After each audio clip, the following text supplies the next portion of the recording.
21 años de prisión para Javier Weber, pero claro, la figura, la calificación legal es tentativa de femicidio, porque a Corina Fernández, ustedes la conocen porque ha estado en nuestros estudios con anterioridad, la atacó en la puerta del colegio de sus hijos en el barrio de Palermo, delante de todos. Te puso el revólver en el pecho, ¿no? Y ahí disparó. Sí. 2 balas en el tórax, 1 en el abdomen, fuiste hospitalizada, te quedan 2 balas todavía en el cuerpo, Corina, ¿no? Sí. Sí. Tengo 2 balas en el pulmón. Y te recuperaste, bueno, físicamente después de haber estado internada y con cuidados intensivos, pudiste salir adelante. ¿Y vos? Sí. Desde lo psíquico, desde lo emocional. Bueno, también, gracias a Dios, tuve suerte y di con la parte psiquiátrica, que por ahí es la más complicada. Desde ya. Adecuada y bueno, y hoy estoy trabajando, ayudando a las mujeres, trabajando para la Dirección de la Mujer y ayudando en todo lo que pueda para poder ayudar en este tema de lo que es la violencia de género, ¿no? Desde ya, y ayudas muchísimo, Corina, con tu testimonio. La doctora Nercellas es que la representa, y bueno, teniendo en cuenta que hay una calificación legal que es tentativa de femicidio, porque la quiso matar. O sea, la verdad que te salvaste de milagro, Corina, habiendo recibido 3 balazos. Sí, sí. Ahí ya hay un édito, ¿no es cierto? Hay un avance respecto de la aplicación con las modificaciones del código. Es cierto, realmente nos tocó un tribunal que pudo entender que el hecho de que Corina no estuviera casada con Weber no modificaba la agravante que significa el vínculo familiar. Sí. Ella tenía 2 hijas con él, había una cantidad de elementos que hacen que este sea un delito de la intimidad, un delito que es muy difícil de acreditar.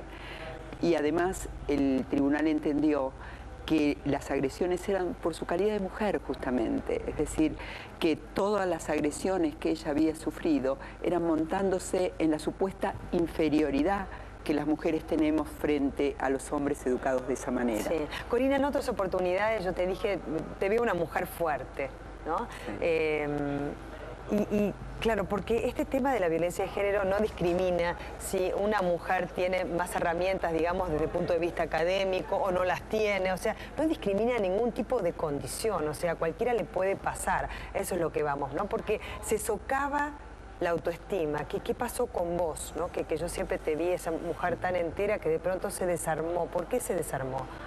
Lo que pasa es que en realidad, bueno, es parte de todo un proceso. Eso sí. no es que empieza cuando yo conozco a Javier Weber. Esto evidentemente era algo que ya yo venía sufriendo desde mi infancia, tal vez, que hizo que en el momento que apareció esta persona en mi vida yo no tuviera una luz roja que me hiciera, no, a ver, pará, te está maltratando. Qué interesante esto que decís, ¿por qué desde la infancia? ¿A qué te habías acostumbrado?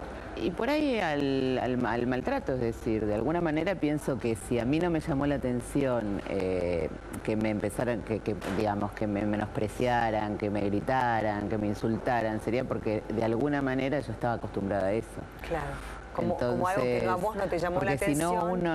Si no, uno le tiene que hacer una luz roja, claro. ¿Viste? Tiene que haber una roja que para este tipo me está maltratando, me está haciendo ruido, pero si no te hace ruido es porque de alguna manera esto ya, como yo digo, hay que hacerse cargo de la parte que le toca, ¿no? Sí. Es decir, ya esto ya venía de antes, seguramente. Corina, ¿cómo lo conociste? Y lo conocí en Punta del Este, o sea, bien, de vacaciones. Sí. ¿Y qué tal era él en un principio en la relación? Lo que pasa es que éramos jóvenes y cuando uno es joven tiene ganas de divertirse, ir a bailar y salir, y para eso estaba todo bien y era todo muy divertido. Ahora, a la hora de formar una familia, de tener la responsabilidad de pagar cuentas, etcétera, etcétera, empezó a demostrar que solamente era un inmaduro. Claro. ¿Y en este caso, bueno, se sometió a pericias psiquiátricas? Sí, pero una de las cosas que en rigor de verdad me llamó primero la atención fue la actitud de Corina cuando narraba lo que había sucedido. Corina cuenta hechos que van sucediendo durante todos los años anteriores a la tentativa de homicidio que eran terriblemente violentos y ella no los cuenta como violentos. ¿Por ejemplo? Por ejemplo, que le tirara un vaso de Coca-Cola en la cara o que la mandara a dormir a un colchón en el piso fuera de la habitación o que la insultara permanentemente o que él no trabajara y se montara en el trabajo de ella para mantener la casa. Es decir, una cantidad de cosas que ella las contaba con naturalidad y en un momento dado dice, y en este momento, un día que la tuvo 16 horas encerrada, mientras la golpeaba y le tiraba cuchillos a su cuerpo, fue el primer acto de violencia que ella detectó. Y esto creo que es una de las cosas sobre las que nosotros tenemos que llamar la atención a las mujeres, porque cuando a nosotros nos dan una trompada, sabemos que eso es violencia. El tema es cómo hacemos para detectarla antes, para darnos cuenta que los actos van increciendo. La violencia solamente es una espiral que asciende. Totalmente de acuerdo. Y si no pescamos el primer acto de violencia, la primera vez que nos tratan mal, la primera vez que nos insultan, después es muy difícil de pararlo. Claro, en el caso de Corina, por ejemplo, vos habías hecho 80 denuncias, ¿no? Sí. ¿Y qué pasó con Pero esos después de 80 ese día, denuncias? sí. Se escucharon bien, ¿eh? Pero después de ese día, Sí. el día que te estoy comentando que le tiró cuchillos, antes todas las violencias anteriores no las denunció. Claro. Y no las percibió tampoco. No, anteriores no. Claro. Pero anteriores no, porque, es decir, hay que tomar una decisión. Cuando te animás a tomar la decisión, Además es con una 2 hijos, decisión ¿no? con 2 hijos y con el hecho de que, a ver, en mi caso me fui yo porque ese día sentí que corría riesgo de vida. ¿Y te fuiste sola o te pudiste llevar a los chicos? No, ese día me fui sola y después de haber hecho la denuncia en la OBD, que es la Oficina de Violencia Doméstica, salí, digamos, con la prohibición de acercamiento y a 500 metros y la exclusión del hogar, que en este caso no la hice efectiva porque yo me fui de mi casa. ¿Y violó esa exclusión del hogar? Y ahí fueron Todas las veces. esas son Sí. las 80 denuncias. Claro, el tema es que A nosotros... partir de ese momento empecé Sí. a hacer una o dos denuncias semanales de los, digamos, que rompía constantemente la prohibición de acercamiento. Y acá la justicia, ¿cómo contempla los avisos de una mujer que hace 80 denuncias, más allá de las amenazas anteriores y la perversión psicológica, ¿no es cierto?, que se ejerce sobre ella, anteriores a las 80 denuncias, cuando ya todo parecía llevar un camino conducente a quitarle la vida? Nosotros tenemos una legislación maravillosa, pero lo que no tenemos es organismos que en realidad las pongan en práctica, la apliquen, porque nos hemos olvidado que es responsabilidad del Estado y responsabilidad social el cuidado, la protección y la prevención de las mujeres que son sometidas a violencia. Claro. Lo dejamos como un tema privado, un tema de la intimidad, un tema de la pareja. Es decir, casi todos, aunque sea nuestra vecina la que está sufriendo la violencia, tratamos de no escuchar los gritos. Sí. Es algo que pasa en el matrimonio, como si fuera un tema íntimo. Y esa violencia es una violencia que después explota en toda la sociedad. Siempre digo que pasa en el ámbito íntimo doméstico y en más público y visible, como puede ser laboral también, ¿no? Que comienza muchas veces con el bullying, con el unirse a otros compañeros, hacer burla de, ¿no es cierto? Y todo eso es parte también y después hay un gran tema que es la hipocresía. Sí. Es decir, yo veo, viniendo a programas de televisión, a un funcionario de la provincia de Buenos Aires que habla justamente del tema de violencia y de los temas de las mujeres golpeadas.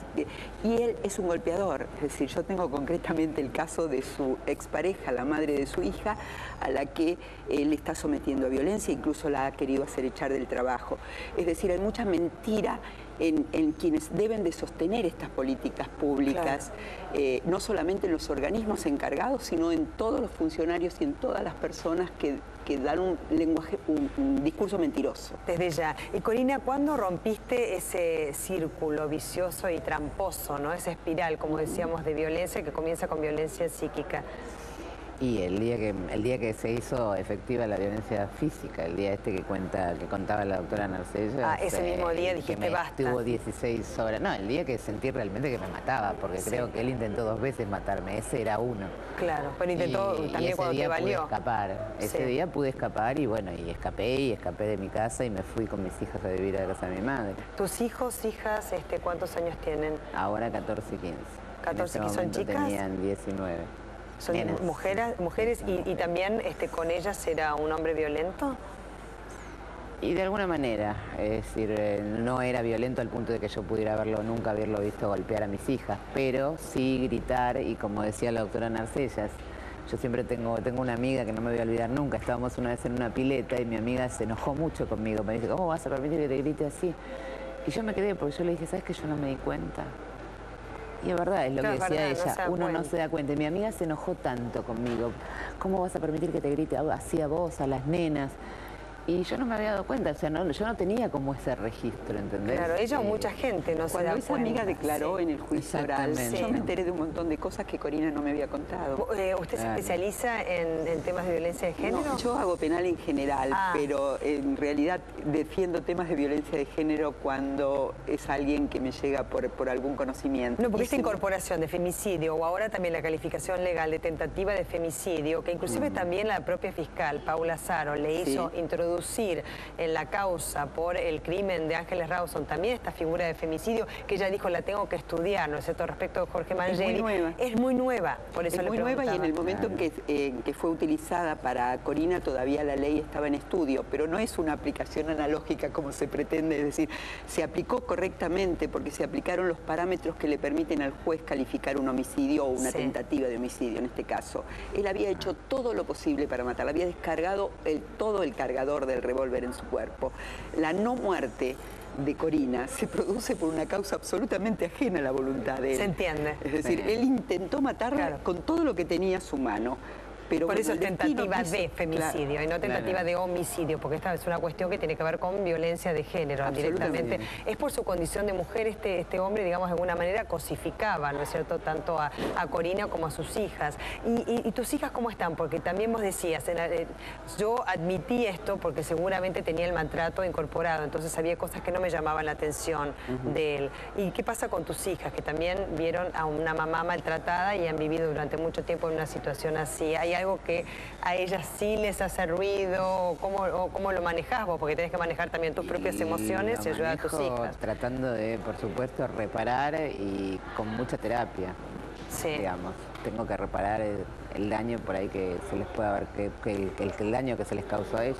Claro. Eso se repara con terapia, o sea, con mucho amor y con sostenerla yo, por supuesto, como mamá, pero es terapia fundamentalmente. ¿Pudiste volver a trabajar, Corina? Sí, estoy trabajando. ¿Estás trabajando? Estoy ¿Estás bien? trabajando en la dirección de la mujer, sí. Sí, y estás bien. Y estoy ayudando, digamos que creo que me salvé por una causa, es decir, cuando tuve ofertas laborales elegí esta porque me hace bien al alma, porque cada vez que puedo ayudar a una mujer, aunque sea con un abrazo, con una palabra de aliento, con lo que sea, siento que realmente estoy, viste, me hace bien a mí, me hace bien al alma y le hace bien a esa persona porque yo estuve en ese lugar. Y porque lamentablemente por la experiencia que he tenido puedo hilar más fino y puedo darme cuenta de muchas más cosas que tal vez quien estudió, ¿entendés? Sí. Porque... Y tenés una nueva misión en la vida. Y es como que lo veo como una misión. tenés una nueva creo misión en la vida. que es una misión y que, bueno, las mujeres con las que yo trabajo y a las que yo ayudo lo necesitan, lo requieren de mí. Bueno, un placer tenerte de nuevo acá. Bueno, lamentablemente para hablar de esto, pero estás ayudando también, bueno, a través de un medio de comunicación a relatar tu historia y de esa manera estás cumpliendo con esta misión que de alguna manera te apareció con una circunstancia tremenda, por la cual milagrosamente salvaste la vida. Doctora, muchísimas gracias, muy amable. Los títulos, en tarde en C5N.